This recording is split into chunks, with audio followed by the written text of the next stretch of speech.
Guys, welcome back. ఈరోజు milk shake ఎలా చేయాలో చూద్దాం. సో ఫస్ట్ మనం ఒక గ్రైండర్లో కట్ చేసిన పీసెస్ ఆఫ్ బనానా తీసుకొని గ్రైండర్లో అన్నీ మంచిగా ఫ్రెష్వి వేయాలి. సో ఇప్పుడు మనం ఇవన్నీ గ్రైండర్ వేసినాక కొంచెం ఒక హాఫ్ కప్ షుగర్ తీసుకోవాలన్నమాట. ఆ షుగర్ మొత్తం మంచిగా ఇట్లా అని గ్రైండర్లో వేసేయాలన్నమాట అన్నీ.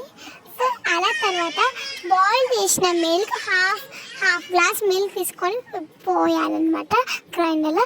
So after that we wants to do the grind.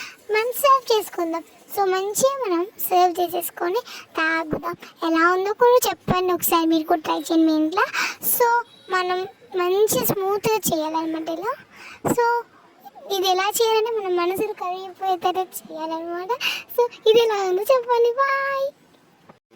Subscribe to our channel, Angel Sister.